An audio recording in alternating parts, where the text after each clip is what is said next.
My name is Alexandra Morgan, Alex for short, and at 35 I thought I had built a comfortable life in Seattle as a software engineer. That was until I found mortgage paperwork with my forged signature for a house I had paid off. My phone buzzed. Richard, my brother, calling to excitedly announce his new business funded by investors. What he didn't know was that I already discovered his betrayal, and the words I was about to say would change our family forever. Before I dive into this nightmare, I'd love to know where you're watching from. Drop your location in the comments, hit that like button if you've ever been betrayed by family, and subscribe to join our community of survivors. Now let's get into how my only brother stole my future right from under me. Richard and I were always close growing up. Just 2 years apart, we faced everything together, from schoolyard bullies to our parents' constant fighting. There was a special bond between us, the kind that forms when you're the only allies in a chaotic household. Despite our parents' troubled marriage, they loved us fiercely, and we had a relatively normal childhood in our modest home in Portland. Everything changed when I was 22 and Richard was 24. It was a rainy Tuesday night when the police showed up at my college apartment. My parents' car had hydroplaned on the interstate, sending them over an embankment. They died on impact. In that moment, Richard and I only had each other. Our Aunt Patricia, my mother's sister, stepped in to help us navigate our grief.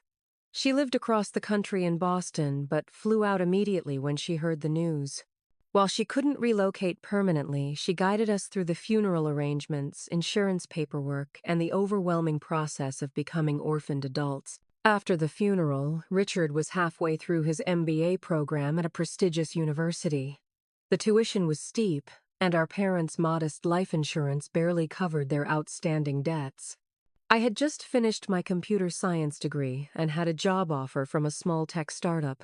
"I can't finish school," Richard told me one night, his acceptance letter for his final year crumpled in his hand. "There's no money left."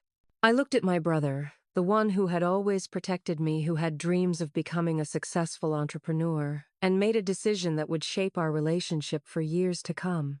"Yes, you can," I said firmly. "I'll help." I took the job at the startup and picked up night shifts at a local bar. For 18 months, I worked nearly 80 hours a week, sending most of my earnings to Richard. I lived on ramen noodles and coffee, sleeping on a mattress on the floor of a shared apartment with 3 roommates. But every time Richard called to tell me about his classes or his business ideas, I knew it was worth it. When Richard graduated with his MBA, I watched with tears in my eyes. He was the first in our family to achieve such a prestigious degree, and I was so proud of him. At the celebration dinner, he raised a toast. "To my little sister Alex," he said, voice thick with emotion.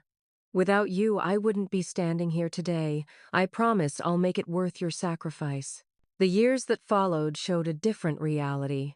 Richard launched his first business venture, a premium meal delivery service that folded within 8 months. His second attempt, a fitness app, lasted slightly longer but eventually succumbed to fierce competition. His third business, a subscription box service, never made it past the planning stage. Through each failure, I supported him. When he needed seed money for the meal service, I gave him my savings. When the fitness app needed emergency funding, I took out a personal loan. Each time Richard promised to pay me back when things took off. Meanwhile, my own career flourished. I moved from the startup to a mid-sized tech company, then to one of the major Seattle firms. 5 years ago at 30, I achieved my dream of buying my own home, a beautiful Craftsman with a view of Puget Sound. I paid a substantial down payment and was determined to pay off the mortgage early. Through disciplined saving and some fortunate stock options, I managed to own my home outright just last year. Richard visited often, commenting on how perfect the house was. "You've done so well, Alex," he would say, running his hand along the kitchen countertops I had carefully selected. "I'm still trying to get my big break." At family gatherings hosted by friends of our parents who had stayed in touch, Richard would talk enthusiastically about his new business ideas. Aunt Patricia, who visited twice a year from Boston, would listen politely but pull me aside afterward. Are you still financing his dreams? She asked during her last visit, her eyes concerned. He's my brother, I replied, which wasn't really an answer. In the past 6 months, I noticed changes in Richard. He became secretive about his newest business venture, changing the subject whenever I asked for details. Simultaneously, his lifestyle suddenly improved. He moved from his modest apartment to a luxury high-rise downtown. He traded in his practical sedan for a German sports car. When I questioned the source of his newfound wealth, he waved vaguely about investors who finally see my potential. I was happy for him, truly. Maybe all those failures had finally led to success. Maybe my brother had finally found his path. Then the mail from First Seattle Bank arrived. The envelope wasn't particularly threatening, just a standard white business envelope with the bank's logo in the corner. I almost tossed it aside with the other junk mail, thinking it was a credit card offer. Something made me open it. Dear Miss Morgan, the letter began, thank you for your recent mortgage application. We're pleased to inform you that your home equity line of credit for $750,000 has been approved and funds have been disbursed as requested. I stared at the paper, my hands beginning to tremble. I hadn't applied for any home equity line of credit. I'd paid off my mortgage just 10 months ago, a fact I'd celebrated with a small party where Richard had toasted to my financial independence. I immediately called the bank and, after navigating the automated system, spoke to a customer service representative. There must be a mistake, I said, trying to keep my voice steady. I never applied for a home equity loan. Let me check your account, Miss Morgan, the representative said pleasantly. After a few keystrokes, she continued. Yes, I see the application was submitted online 3 weeks ago. The funds were wired to your business account on Monday. I don't have a business account, I whispered, a cold feeling spreading through my chest. The representative suggested I come into the branch immediately. I drove there in a daze, my mind refusing to accept what was becoming increasingly clear. At the bank, I was escorted to a private office where a loan officer pulled up my file. Here's the application, she said, turning her monitor so I could see. And here's your signature on the digital documents. The signature looked like mine, but I had never signed these papers. I told her this, my voice rising with panic.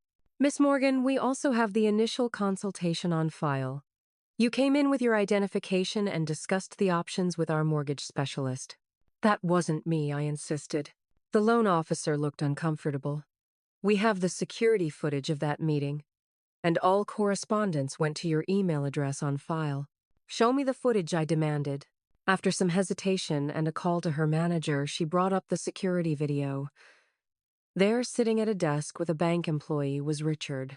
My brother was wearing a woman's wig that matched my hair color glasses, similar to mine, and feminine clothing. To someone who didn't know me well, the disguise might pass a casual inspection. He was holding my driver's license. Memories flashed through my mind. 3 months ago, Richard had asked to borrow my identification for an insurance matter. He claimed he was listing me as a beneficiary and needed my ID for verification. I had handed it over without question and forgotten about it when he returned it 2 days later. The loan officer showed me the email trail next. All communications had gone to an address that was nearly identical to mine, alexmorgan.seattle@gmail.com, instead of my actual alex.morgan.seattle@gmail.com. The slight difference would be easy to miss during a quick review. The funds were wired to a new business account opened last month under Morgan Innovations LLC, the officer explained. You're listed as the sole proprietor. I had never heard of Morgan Innovations. When I left the bank 2 hours later, I was clutching a folder full of documents proving the fraud, but felt no closer to understanding why my brother would do this to me. I sat in my car in the parking lot, hands gripping the steering wheel so tightly my knuckles turned white, and finally allowed myself to break down. Tears streamed down my face as the betrayal sank in. Richard, my brother, my only close family, had stolen my house from under me. The house I had worked so hard to pay off, the security I had sacrificed to build. My first instinct was to call him immediately and confront him, but something held me back. The calculated nature of this fraud, the disguise, the fake email, the business account, suggested this wasn't a desperate last-minute decision. This was planned, methodical. My phone rang, displaying Richard's name. I let it go to voicemail, my hand shaking too badly to even decline the call. His voicemail was cheerful, excited. "Alex, great news. Call me back as soon as possible. The business is taking off, and I want you to be the first to know." I couldn't talk to him yet. Not until I understood the full scope of what he'd done. Not until I could trust myself not to completely fall apart. Instead, I called Jessica Harris, my best friend since college, and conveniently an attorney specializing in financial crimes. "Don't talk to him," Jessica advised after I explained the situation, her voice serious. "Don't tip him off that you know. This is a federal crime, Alex. Identity theft, bank fraud, forgery. We need to understand how deep this goes before confronting him." She was right. I needed to know exactly what I was dealing with.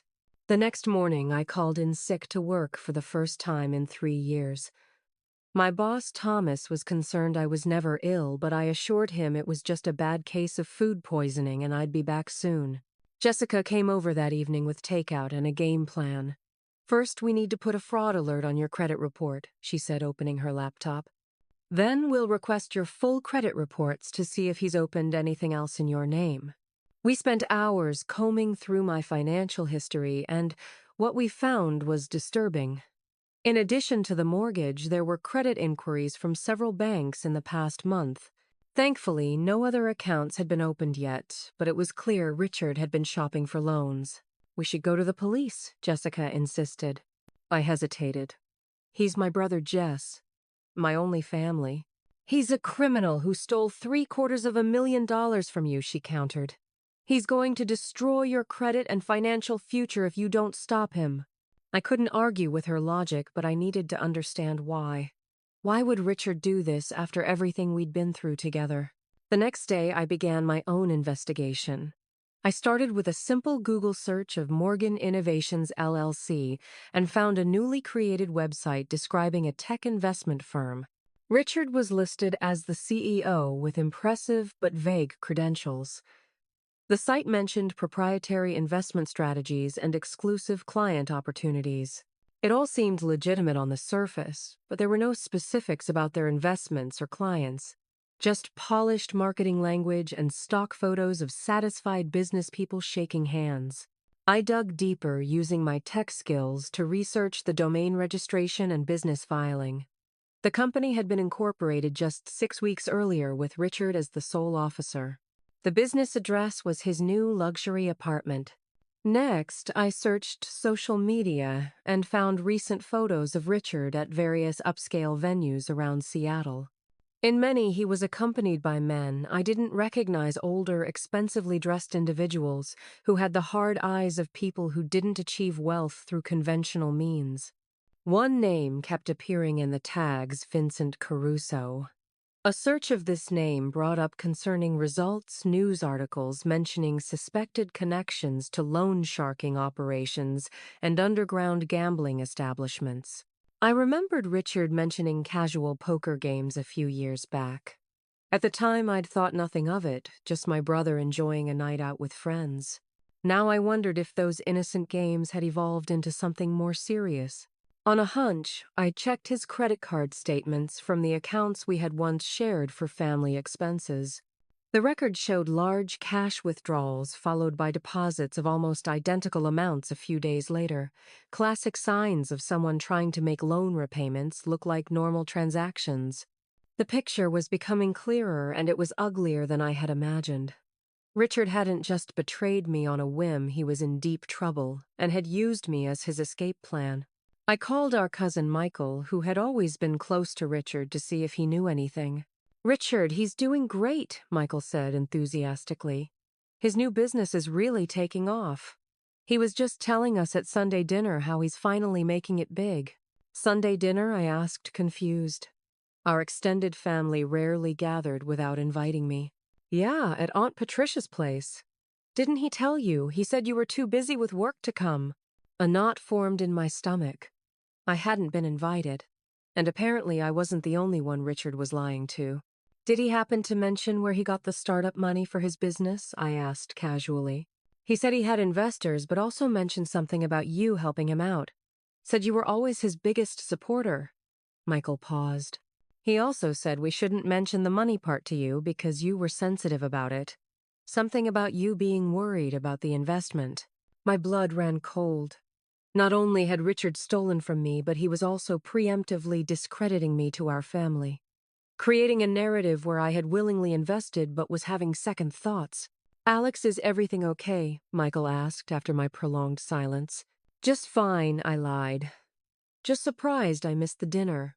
After hanging up, I called Aunt Patricia, who confirmed Richard's version of events. She also mentioned with slight hesitation that Richard had expressed concerns about my mental health. He says you've been working too hard, dear, she said gently. That you're becoming paranoid about money and success. He's worried about you. The betrayal cut deeper with each revelation. Richard wasn't just stealing my money, he was stealing my reputation, my relationships, my credibility, setting the stage so that if I accused him, no one would believe me. That evening, Jessica returned with more news. She had contacts in law enforcement who had run background checks on Richard's new business associates. Vincent Caruso has been investigated twice for extortion and once for aggravated assault, though charges were dropped when witnesses recanted, she reported grimly. 2 others have similar records. These aren't investors, Alex. They're loan sharks and enforcers. The pieces fell into place. Richard had gambling debts, serious ones. He had borrowed from dangerous people and couldn't repay them. Instead of coming to me for help, he had stolen my home to save himself. As if confirming my realization, my phone buzzed with a text from Richard family dinner at my place this Saturday. Got big news to share about the business. Everyone's coming. Don't be late, sis. I showed Jessica the message. This is good, she said. He doesn't suspect, you know. We have time to prepare. Prepare for what I asked. For getting your money back and ensuring your brother faces consequences without getting yourself killed by his new friends. Her expression softened. Alex, I know he's your brother, but he's involved with dangerous people and he threw you to the wolves without hesitation. We need to be smart about this. I nodded slowly, grief and anger warring within me. The brother I thought I knew was gone, if he had ever existed at all. The days before Richard's dinner party were the longest of my life. I took the rest of the week off work, telling Thomas I needed time for a family emergency. The irony wasn't lost on me. Jessica and I developed a strategy. First, we secured my finances, changing all passwords, adding 2-factor authentication, placing credit freezes, and notifying my bank of the fraud. We gathered all the evidence of Richard's scheme, the forged mortgage documents, the security footage from the bank, the falsified emails, and the LLC registration papers. You'll need to decide whether to press charges, Jessica reminded me. Identity theft and bank fraud are serious federal crimes. He's looking at years in prison. The thought made me sick, but the alternative, letting him get away with stealing my home, was unthinkable. Yet I still couldn't reconcile the brother who had protected me growing up with this criminal who had betrayed me so completely. Let me confront him first, I said. Maybe there's an explanation. Maybe he was threatened. Jessica looked skeptical but agreed. We'll present the evidence at this dinner. If he has a reasonable explanation and is willing to undo the damage immediately, you can decide then whether to involve the authorities. I spent hours rehearsing what I would say, imagining every possible scenario. Would he deny everything, break down and confess, threaten me? I prepared for all possibilities, but my heart still hoped for the brother I thought I knew to reappear and make this right.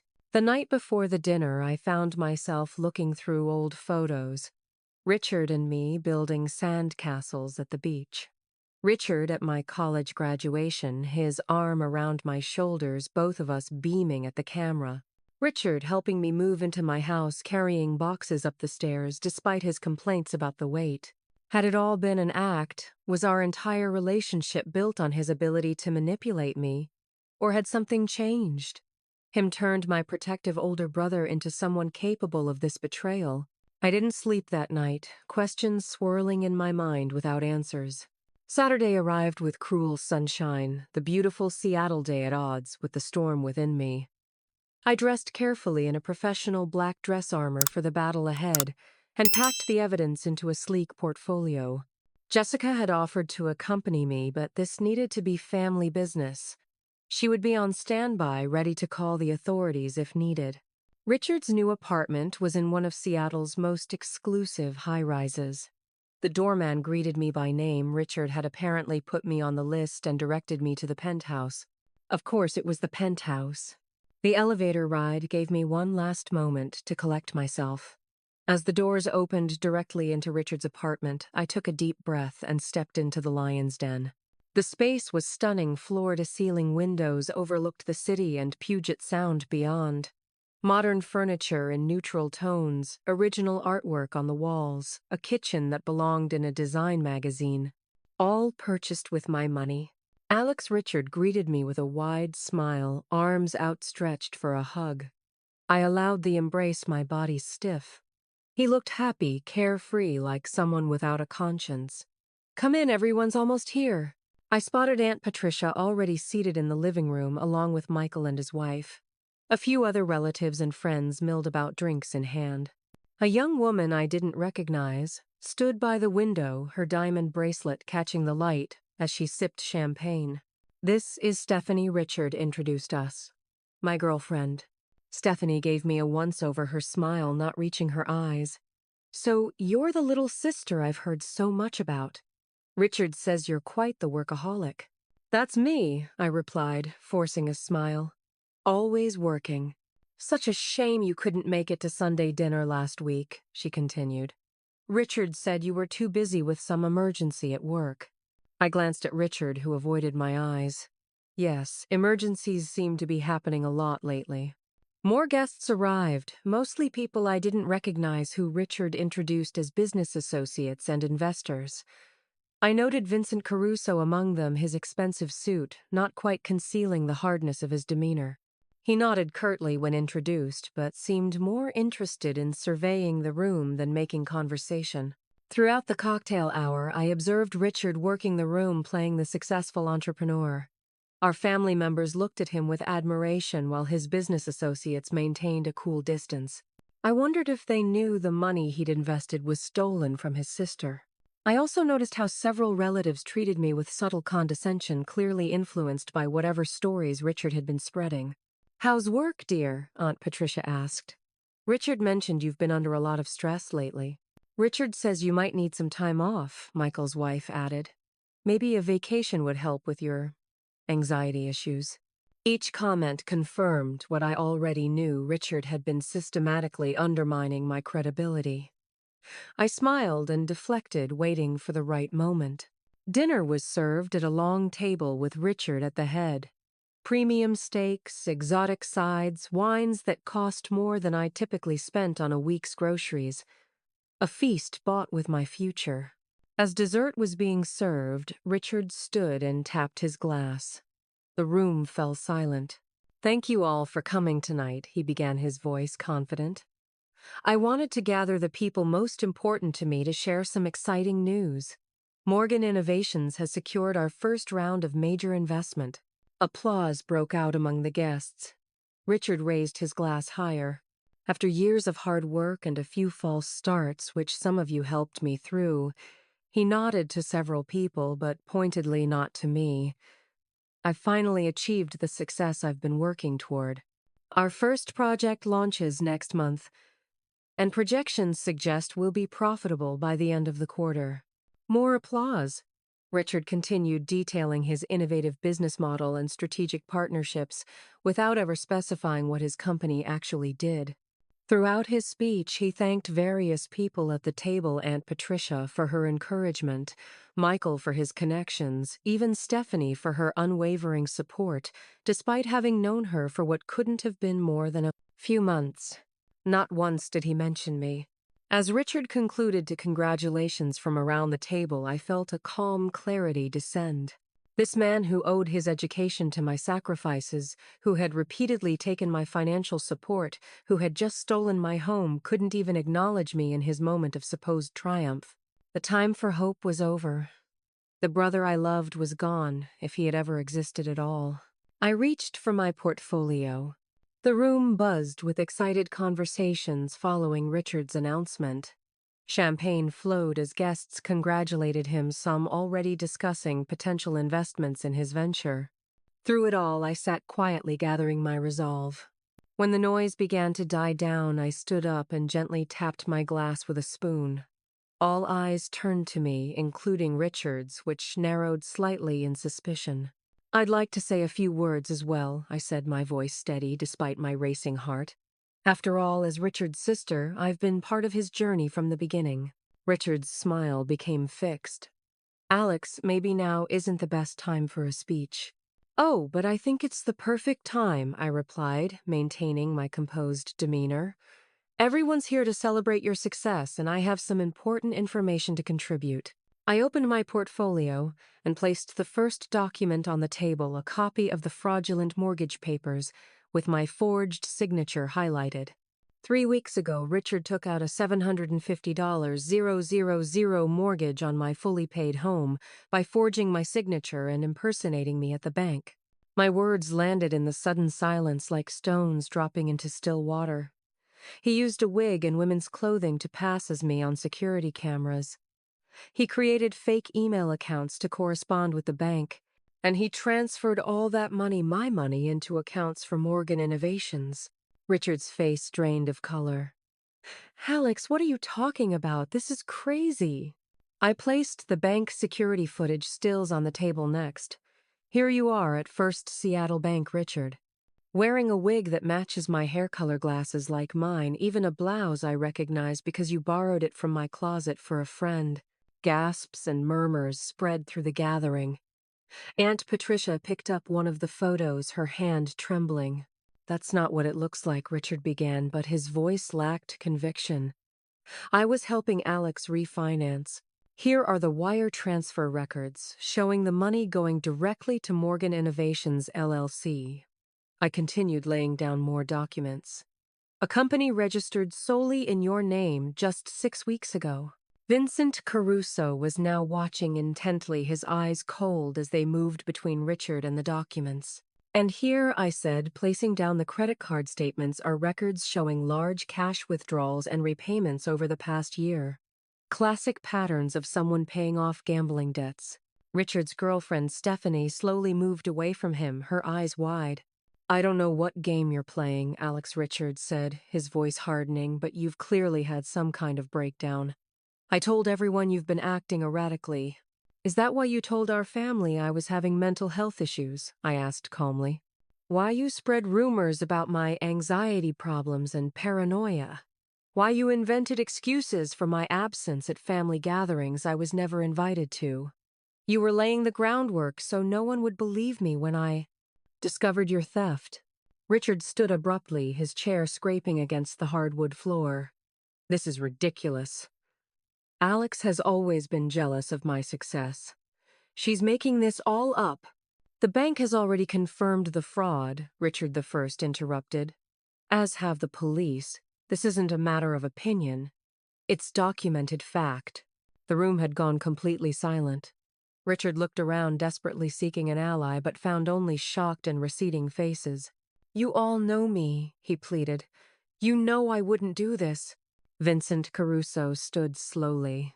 "What I know," he said, in a dangerously soft voice, "is that you assured me your financing was legitimate, that there would be no complications." Richard's eyes widened in panic. "The money is real. The business is real. This is just a misunderstanding between my sister and me." I shook my head. "No misunderstanding. Theft, fraud, identity theft, all federal crimes." "And where exactly is this money now?" Richard Vincent asked, moving closer to him. "It's invested in the business," Richard stammered. "It's all going according to plan." Vincent's laugh was without humor. "The business that doesn't exist, we checked, you know. Morgan Innovations has no patents, no products, no clients, just a fancy website and a lot of big talk. Aunt Patricia had been staring at the documents, tears welling in her eyes. Now she looked up at Richard. "Tell me this isn't true," she pleaded. "Tell me you didn't steal from your sister after everything she's done for you."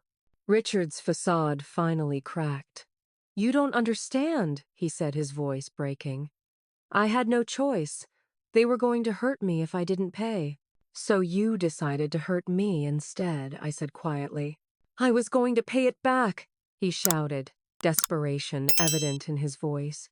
"The business is real. The investments are coming through. I just needed more time." "The business is smoke and mirrors," Vincent said coldly. "And your time is up." Richard looked around the room, seeing the judgment and disgust on every face. His gaze landed on Stephanie, who was already gathering her purse. "Steph," he began, reaching for her.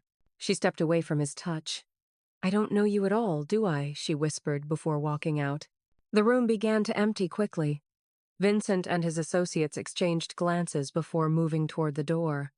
"We'll be in touch," Vincent said to Richard, the threat clear in his tone. Aunt Patricia approached me, placing a gentle hand on my arm. "I'm so sorry, Alexandra. I should have seen this. I should have known." She turned to Richard, disappointment etched in every line of her face. "Your parents would be ashamed of what you've become." Those words seemed to hit Richard harder than anything else. He flinched as if physically struck. "Aunt Patricia, please." But she had already turned away, following Michael and his wife toward the exit. Soon only Richard and I remained in the suddenly too large apartment.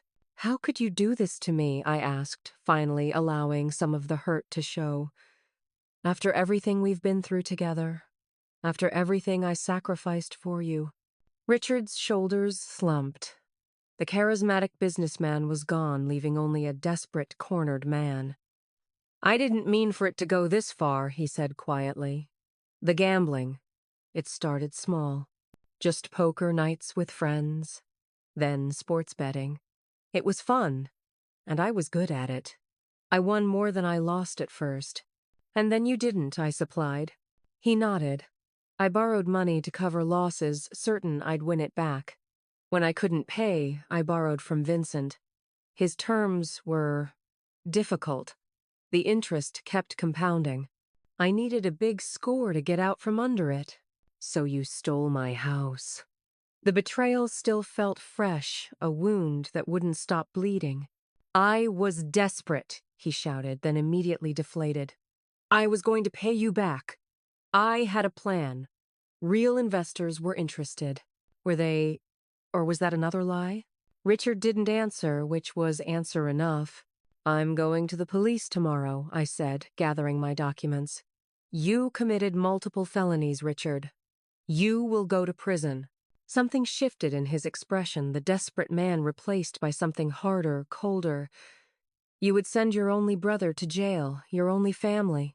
"You stopped being my family the moment you decided to steal my home," I replied, my voice steady. "The brother I loved would never have done this to me." Richard's face contorted with sudden rage. "Always so perfect, aren't you, Alex? Always the responsible one. The successful one. Do you know what it's like living in your shadow? Watching you succeed while I failed over and over. I supported you through every failure," I reminded him. "I believed in you. I helped you. And this is how you repay me." "I didn't ask for your charity," he spat. "No, you just stole from me instead," I said, moving toward the door. "Goodbye, Richard." As I turned to leave, Richard lunged forward, grabbing my portfolio. "You're not ruining everything with these. I can still fix this." I held tight to the documents, but Richard was stronger. We struggled, and for a moment I saw something dangerous in his eyes, something I'd never witnessed before. My brother might actually hurt me to protect himself. The elevator doors opened, and Aunt Patricia stood there, her eyes widening at the scene before her. "I forgot my coat," she said, then took in the situation immediately. "Richard, let her go." He released me as if burned, the wild look fading from his eyes. Aunt Patricia stepped between us. "I came back to see if there was any explanation, any possible misunderstanding," she said, her voice tight with emotion. "I see now there isn't. You're not the boy we raised, Richard. Not anymore. Richard stepped back, his expression hardening again. Fine. Go to the police. I'll be gone before they arrive. Good luck getting your money back when I'm overseas. Without waiting for a response, he grabbed his keys from the counter and stormed out of the apartment, leaving Aunt Patricia and me standing in the wreckage of what had once been our family. Richard's dramatic exit left me standing in his luxury apartment, paid for with my stolen money, feeling hollow. Aunt Patricia wrapped her arms around me, and I leaned into her embrace, finally allowing myself to truly break down. I've lost everything, I sobbed. My house, my savings, my brother. You haven't lost me, Aunt Patricia said firmly, and we'll figure out the rest. We left Richard's apartment together, Aunt Patricia insisting I stay with her at her hotel rather than return to my house alone. On the drive, she called Michael, filling him in on what had happened after they left. Richard just texted me asking for money and a place to stay, Michael reported, his voice tight with anger. He claimed Alex had fabricated everything out of jealousy. I didn't respond. Good, Aunt Patricia said. Don't. We need to present a united front here. When we arrived at the hotel, Jessica was waiting for us. I had texted her that everything had escalated and Richard had fled. We need to call the police now, she insisted. He's already threatened to leave the country. Every hour gives him more lead time. I nodded numbly, the reality of turning my brother in to authorities still painful despite everything. Jessica made the call, explaining the situation and arranging for detectives to meet us at the hotel. Within an hour, 2 detectives from the Financial Crimes Unit arrived.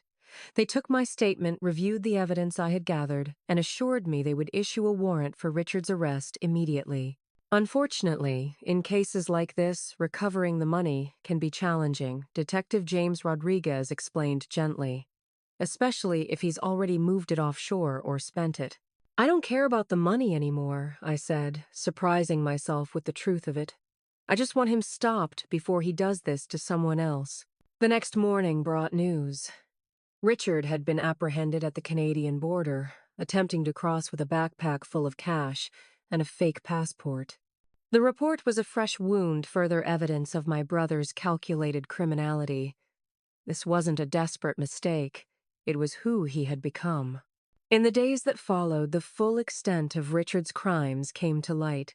He had been running smaller cons for years, including scamming elderly neighbors in my building using my address to establish trust. He had multiple gambling debts to dangerous people. The Morgan Innovations business was nothing but a shell to launder money.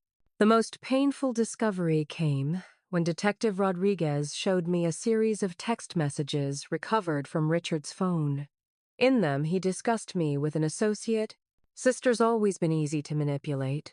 She thinks I'm still the protective big brother. Just mention our parents or our tough childhood and she forks over whatever I need. This time's different, though. She won't know it's me until it's too late. Reading those words broke something in me that I wasn't sure could be repaired. Every memory of our relationship was now tainted, viewed through the lens of potential manipulation. Had he ever truly cared for me? Or had I always been a resource to exploit? My family's reaction was divided. Most sided with me, especially after learning the extent of Richard's crimes, but some, particularly our father's side of the family, suggested I was being too harsh. Family should stand by family, our Uncle Frank argued during a tense phone call. Yes, he made a mistake, but sending him to prison, that's cold, Alexandra. He stole my house, I replied flatly. He told people I was mentally unstable so they wouldn't believe me when I found out. That's not a mistake. That's calculated betrayal. Meanwhile, I faced an uphill battle with the bank.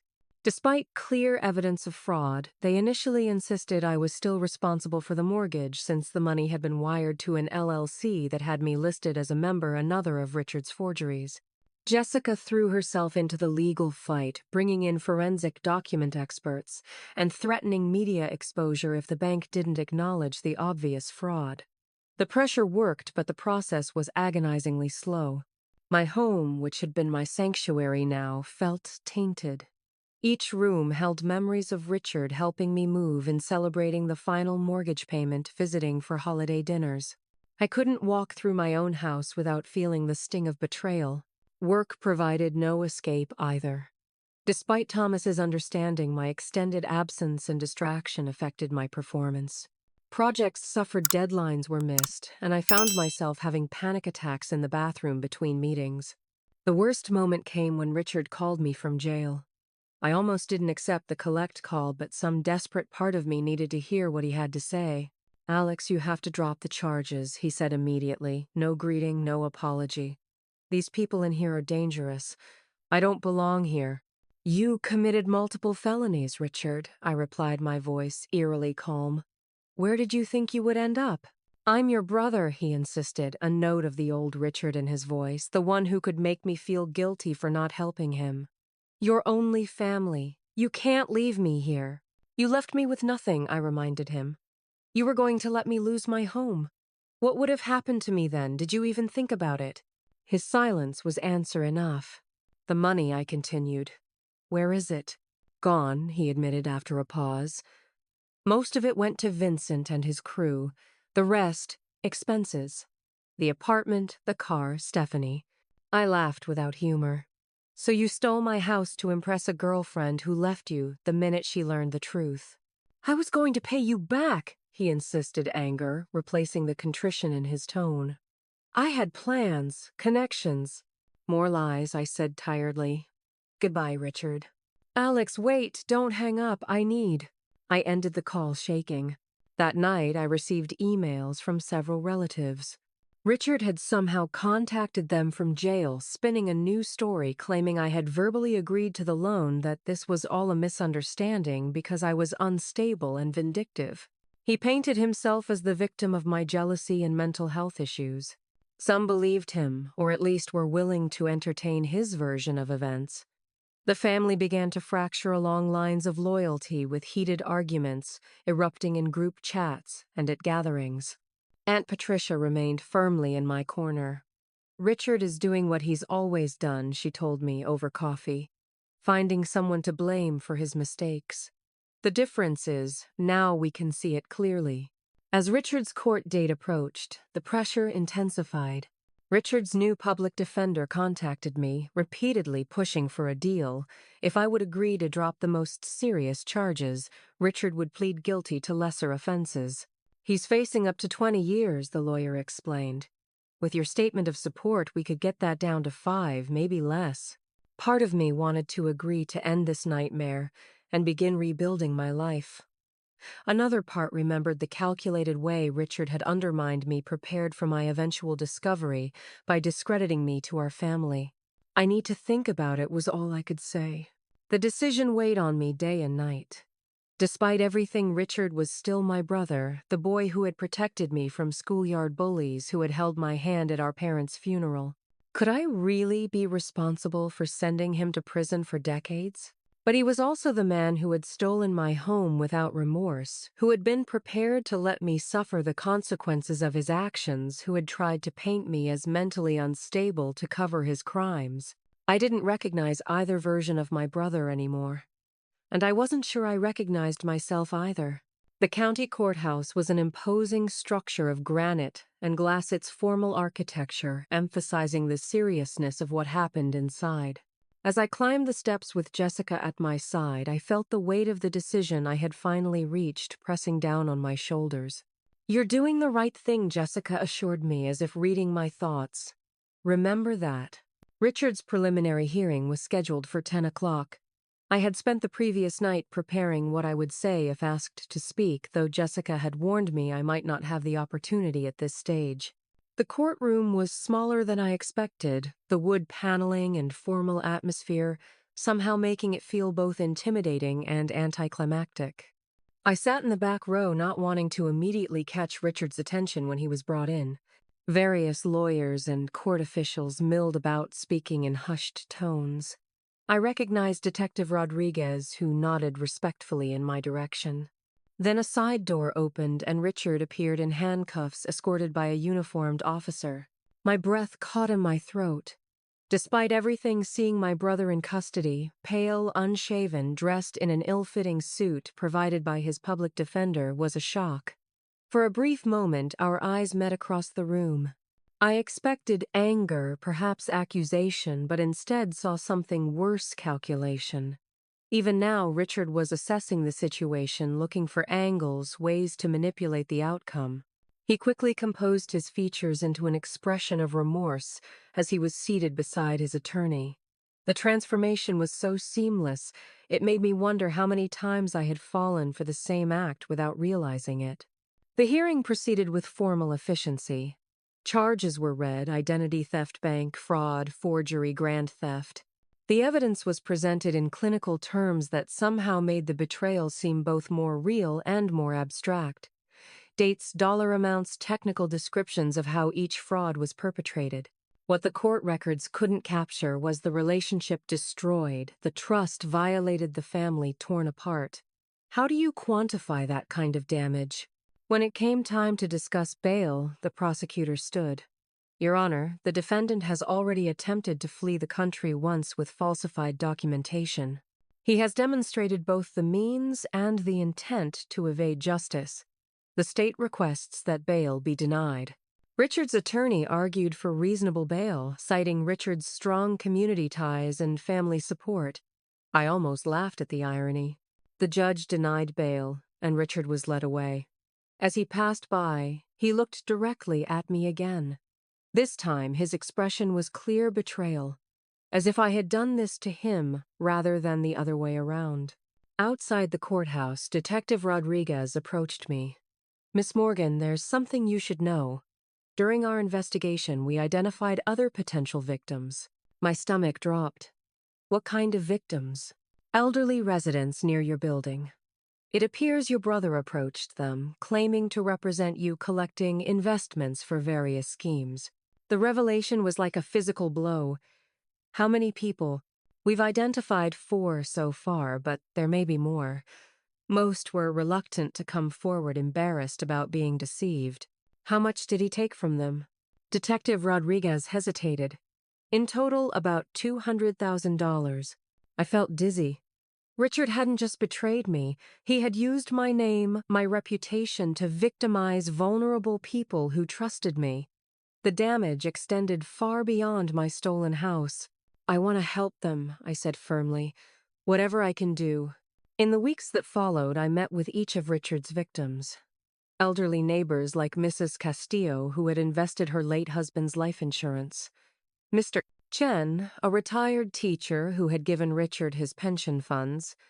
The Goldsteins, who had contributed money saved for their grandchildren's education. Each time I apologized for my brother's actions and promised to make things right, though I had no idea how I would do so with my own finances in shambles. Their reactions varied. Some were angry, others sadly understanding. Mr. Chen patted my hand and told me it wasn't my fault, which somehow made me feel worse. Meanwhile, Richard's case proceeded through the legal system. He rejected the initial plea deal offered by the prosecution, insisting on going to trial despite the overwhelming evidence against him. His attorney requested psychiatric evaluations, suggesting Richard suffered from gambling addiction and mental health issues that diminished his responsibility. From jail, Richard continued his campaign to influence family members. Some of our relatives received collect calls daily, during which Richard spun increasingly elaborate explanations for his actions, claiming I had verbally agreed to the loan but changed my mind, suggesting we were business partners who had a falling out, even implying I had some kind of breakdown and imagined the whole thing. Most disturbing were the letters he sent directly to me, long, rambling messages that veered between apology justification and subtle threats. If I go to prison for 20 years, what happens to you, Alex? One letter read. You think Vincent and his friends will just write off that debt? They know who you are. They know where you live. Maybe it's better for both of us if we work together on this. I showed the letters to Detective Rodriguez, who arranged for increased patrols around my house. The implication that Richard would send his loan sharks after me was probably an empty threat designed to manipulate me into changing my testimony, but the fear was real nonetheless. As the trial date approached, Richard's attorney made another attempt at a plea bargain. This offer was more reasonable. Richard would plead guilty to identity theft and fraud, make full restitution, though, where the money would come from was unclear, and serve 5 years with eligibility for parole after 3. The prosecutor presented the deal to me, making it clear that my input would heavily influence their decision. The evidence is strong, she explained. But trials are unpredictable and traumatic for victims. A guilty plea guarantees conviction and saves you from having to testify. I thought about it for days. 5 years seemed both too much and not enough for what Richard had done. Would prison rehabilitate him or make him worse? Was I making this decision based on justice or revenge? In the end, I agreed to the deal with one condition. Richard would have to publicly admit exactly what he had done to me, to our family, to his elderly victims. No minimizing, no excuses. To my surprise, Richard accepted the terms. Perhaps reality had finally set in, or maybe he realized this was the best outcome he could hope for given the evidence. The day of Richard's sentencing was gray and drizzling, matching my mood. The courtroom was more crowded this time. Family members, Richard's victims, even some of his former business associates, curious about the outcome. Richard stood before the judge's shoulders, slumped, the confident businessman persona completely gone. As agreed, he made a full confession, his voice flat and emotionless, as he detailed each step of his crimes, the planning, the forgery, the lies to cover his tracks. When he spoke about using my identity to scam elderly neighbors, I heard gasps from some family members who hadn't known about that aspect of his crimes. Aunt Patricia, sitting beside me, gripped my hand so tightly it hurt. "And what do you have to say to your victims?" the judge asked when Richard finished his recitation. Richard turned slightly, his eyes meeting mine. "I'm sorry," he said. The words were correct, but something in his tone made them ring hollow. "I betrayed everyone who trusted me, especially my sister. There's no excuse for what I did." The judge sentenced him to 5 years in state prison with the possibility of parole after 3 years. He would be required to make restitution to all victims upon release, though everyone knew that was unlikely to ever happen in full. As Richard was led away, he looked back at me one last time. In that glance was a question: was this what I wanted?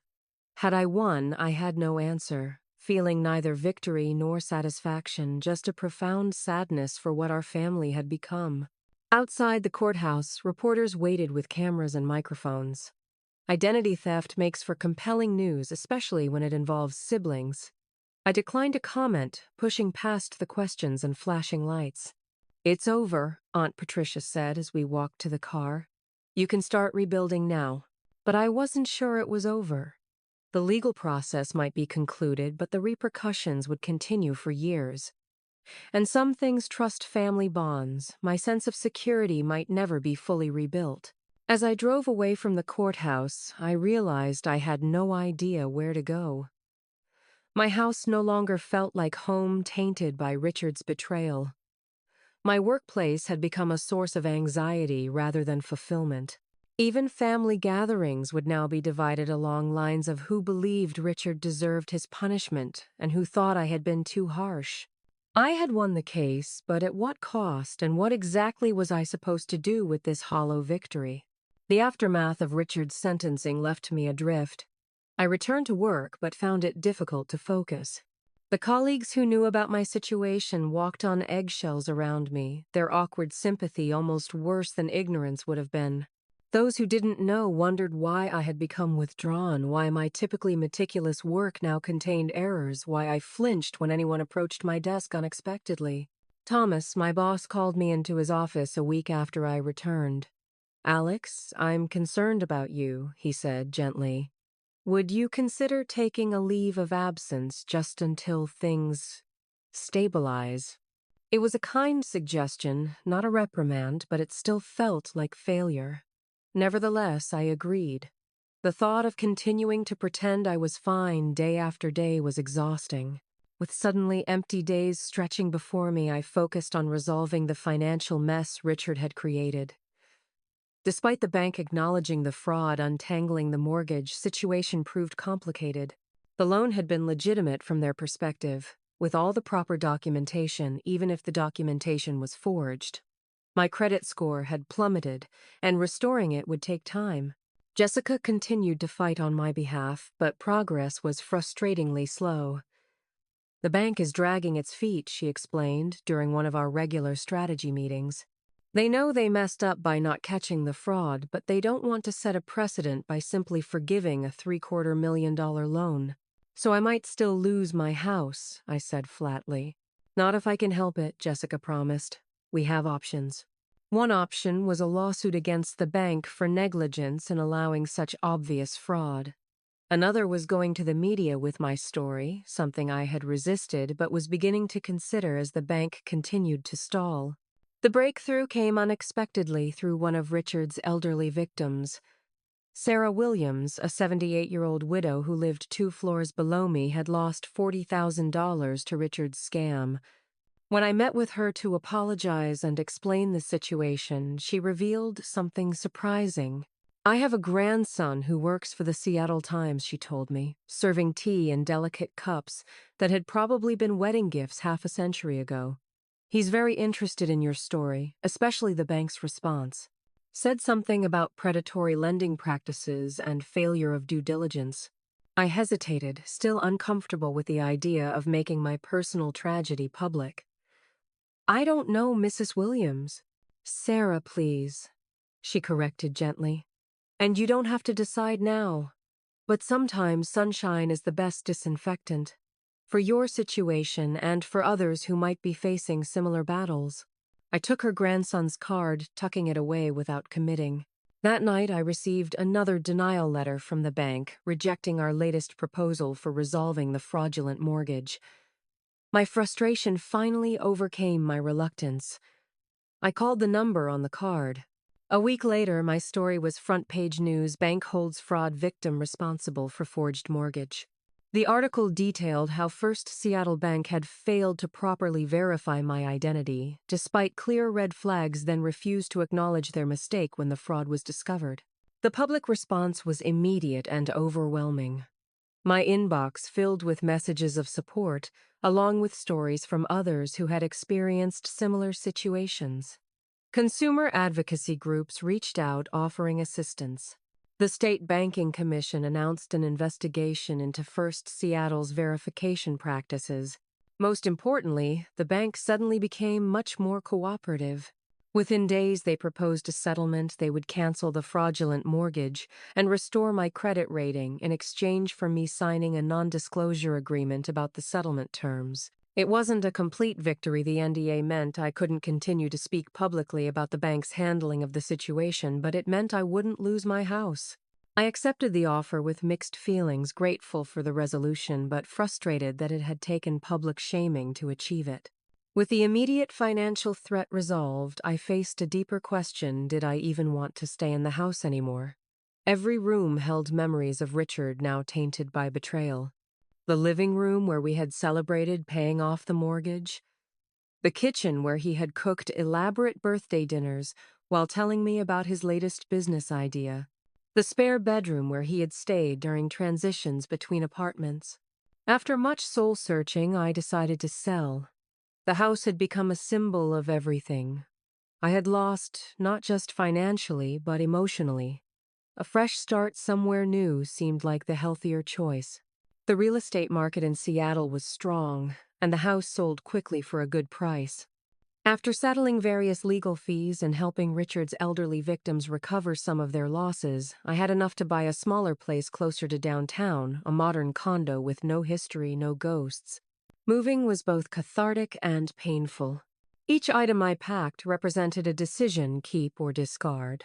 What deserved to come into my new life and what belonged to the past, I found myself ruthless, shedding possessions I had once cherished because they reminded me of Richard or the person I had been before, trusting, naive, easily manipulated. My new home was minimalist by necessity and choice. Clean lines, neutral colors, functional rather than sentimental. A fortress rather than a sanctuary. I wasn't sure I would ever feel completely safe again, but this space was at least free from painful memories. The professional side of my life also required rebuilding. After 3 months on leave, I wasn't sure I wanted to return to my old position. The company had been understanding, but I craved a complete reset. An unexpected opportunity arose through my newfound activism. The media coverage of my case had led to connections with financial fraud awareness organizations. One such group, Financial Fraud Alliance, approached me about joining their outreach team, sharing my experience to help others recognize and prevent similar crimes. The salary was less than my tech job, but the work felt meaningful in a way coding never had. I accepted the position, finding unexpected healing and transforming my trauma into education for others. Through FFA, I met other victims of financial fraud, many by family members. Their stories helped me realize I wasn't alone in my experience or my complicated feelings about it. Shame, guilt, anger, grief, we all cycled through similar emotions. Some had reconciled with their family members eventually. Others had made permanent breaks. All carried scars from the experience. In one support group session, a woman whose father had stolen her identity shared something that resonated deeply. The hardest part isn't the money. It's that every good memory becomes questionable. Was he ever really proud of me? Did he ever really love me? Or was I always just a resource to exploit? I had been asking myself the same questions about Richard, replaying our entire relationship through the lens of his betrayal. Had my brother ever truly cared for me? Or had I always been his safety net, his backup plan, his easy mark? Jessica suggested I try therapy, something I had resisted until then. You experienced a profound betrayal, she pointed out. That changes a person. A professional can help you process it in healthier ways than I can over wine and takeout. She was right, of course. I found a therapist specializing in trauma and family betrayal, Dr. Linda Park, who helped me navigate the complex grief of losing my brother while he was still alive. You're mourning multiple losses, Dr. Park explained during one session. The actual financial loss, yes, but also the loss of the relationship you thought you had, the loss of family harmony, the loss of your sense of security, the loss of your identity as a trusting person. That last part hit home hardest. I had always been someone who gave people the benefit of the doubt, who believed in second chances, who trusted until given reason not to. Now I questioned everyone's motives, analyzed every interaction for hidden agendas, kept people at arm's length. Will I ever be able to trust anyone again? I asked Dr. Park. Yes, she said confidently, but it will be a different kind of trust, one based on evidence and boundaries rather than blind faith. That's not necessarily a bad thing. Gradually, I began to rebuild my social circle as well. Some friends had drifted away during the crisis, uncomfortable with the intensity of what I was going through. Others had stepped up in unexpected ways, colleagues who became friends, neighbors who became confidants. Sarah Williams, Richard's elderly victim from my building, became an unlikely friend despite our age difference. We met weekly for tea sometimes, discussing our experiences with Richard, more often sharing stories about our lives and families. Her wisdom and resilience inspired me.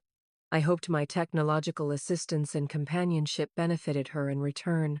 Through my work at FFA, I started a support group specifically for victims of familial financial fraud. Our first meeting had just 3 attendees, but word spread quickly. Within months, we had to move to a larger venue to accommodate everyone. The group became a lifeline for many, including me. There was power in sharing our stories and realizing patterns of manipulation that transcended individual relationships, in breaking the silence around a type of betrayal that often went unreported due to shame or misplaced loyalty. As the months passed, my new life took shape different from the one I had planned, but meaningful in its own way. I was changing from a victim to an advocate, from someone defined by what had happened to me to someone defined by how I had responded. And then, 18 months into Richard's sentence, I received a letter. Unlike his previous manipulative messages, this one was different, humbler, more reflective. He had joined a prison rehabilitation program, and as part of his therapy was making amends to those he had harmed. I don't expect forgiveness, he wrote. I don't deserve it. But I need you to know that I understand now what I did to you, and I'm truly sorry. Not because I got caught, but because I betrayed the one person who always believed in me, who always supported me. I threw away the most valuable thing in my life, your trust, for nothing. I'll spend the rest of my life regretting that. I read the letter multiple times, trying to gauge its sincerity. Was this another manipulation, a play for support at his upcoming parole hearing? Or was it possible that Richard was genuinely changing? Dr. Park helped me process my conflicted response. You don't have to decide right now how to feel about this, she reminded me. And whatever you decide doesn't have to be permanent. You can acknowledge his effort without immediately forgiving or trusting again. After careful consideration, I decided to visit Richard in prison, not for his sake, but for mine. I needed to see him face to face, to look in his eyes and judge for myself whether any real change had occurred. The prison visiting room was stark and institutional, nothing like the dramatic scenes from movies. Richard looked older, thinner, the designer clothes replaced by a standard-issue uniform. When he saw me, his eyes filled with tears, something I had rarely seen, even at our parents' funeral. "Alex," he said softly, "I didn't think you'd come." I sat across from him, maintaining emotional distance, despite the physical proximity. I almost didn't. We talked for an hour, Richard explaining the therapy and addiction recovery work he had been doing.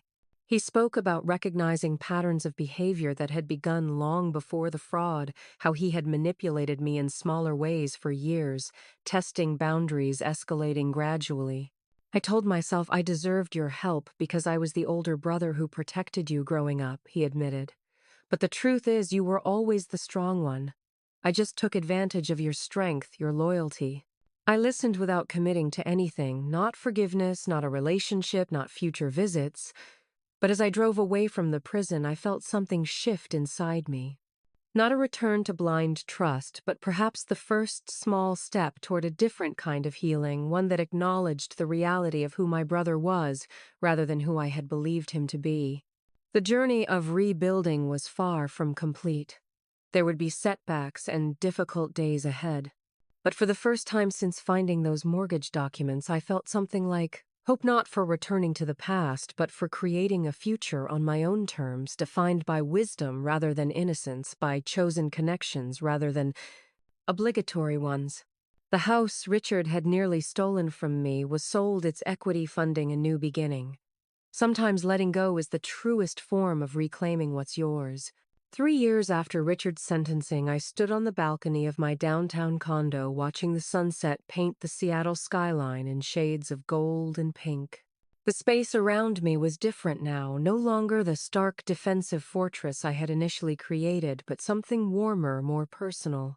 Artwork on the walls, plants thriving in sunny corners, photographs of new memories with new friends. Life had settled into a new normal. My work with the Financial Fraud Alliance had evolved from part-time consulting to a leadership position. We had expanded our programs to include preventive education in high schools and community centers, teaching young people how to protect themselves from scams, identity theft, and yes, even financial exploitation by family members. The support group I started had grown into a national network with chapters in 12 cities. Our members shared not just their stories of betrayal, but their journeys of recovery, practical advice on rebuilding credit, emotional strategies for setting boundaries with family celebrations of milestones, both financial and personal. My own financial situation had stabilized. The settlement with the bank, combined with the proceeds from selling my house, had allowed me to start fresh without debt. I lived more modestly than before, but with a greater sense of security born from painful experience. Most importantly, I had regained my ability to connect with others, albeit differently than before. My friendships were fewer but deeper, built on mutual trust that had been earned rather than automatically granted. I had even started dating again, cautiously at first, then with growing confidence in my ability to recognize sincerity and set healthy boundaries. Richard and I maintained limited contact.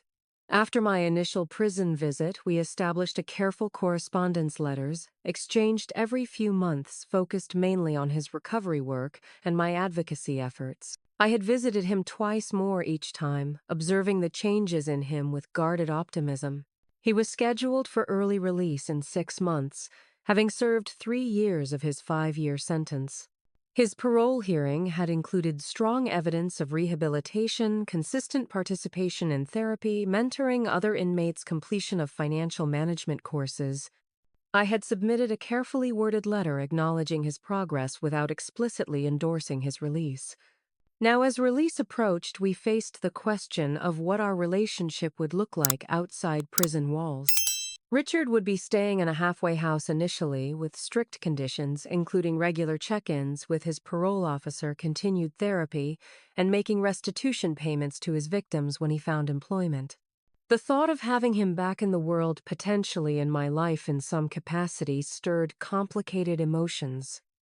I had healed enough to no longer define myself by his betrayal, but trust was a different matter entirely. Could I ever truly trust him again, should I? Dr. Park had helped me frame the question differently. Trust isn't binary.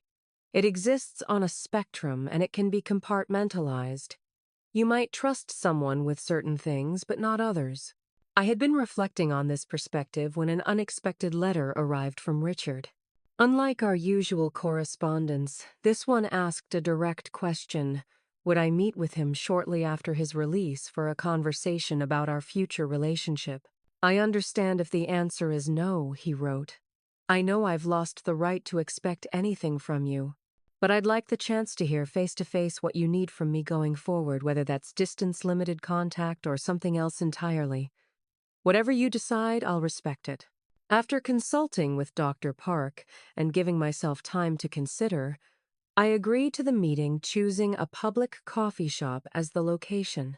That meeting was still weeks away, but the decision itself felt significant, a willingness to engage with the future rather than remain defined by the past.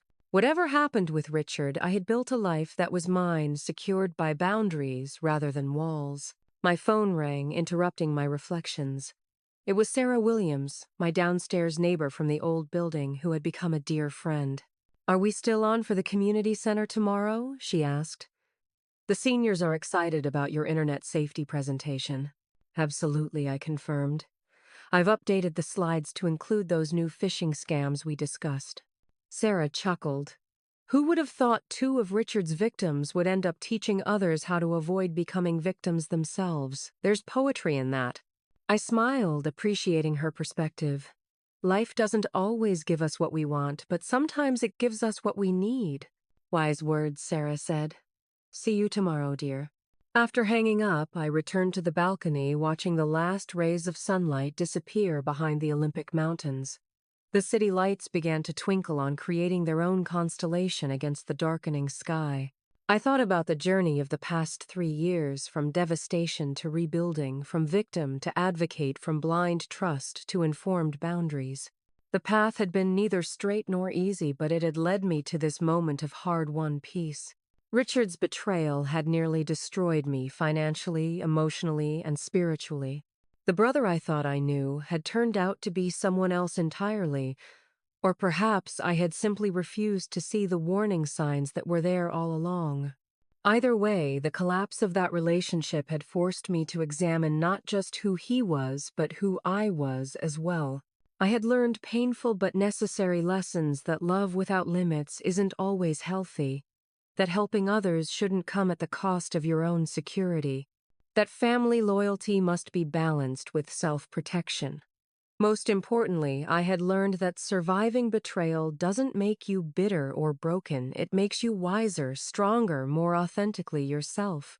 As I prepared to potentially welcome Richard back into my life in some limited capacity, I knew things would never return to how they were before, and that was actually for the best.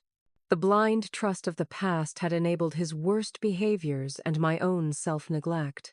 Whatever relationship we might rebuild would be fundamentally different based on accountability boundaries and earned rather than assumed trust. I no longer needed the dramatic confrontation of that family dinner 3 years ago, when my quiet revelation had stopped everyone cold. I no longer needed to prove I wasn't the naive sister who could be manipulated and exploited. I had found my voice, and with it the power to define my own life and relationships. Sometimes the hardest words to say are the most necessary ones, not just to others but to ourselves. Words like, "This isn't acceptable," "I deserve better," "I can love you and still say no to you," "I can forgive without forgetting." Words that, when finally spoken, can change everything. What's your experience with family and money? Have you ever had to set difficult boundaries with loved ones? I'd love to hear your stories in the comments. And if this resonated with you, please consider liking, subscribing, and sharing to help others who might be going through similar situations. Remember, you're never alone in these struggles, and speaking your truth is the first step toward healing. Thank you for listening to my story, and I wish you strength and clarity on your own journey.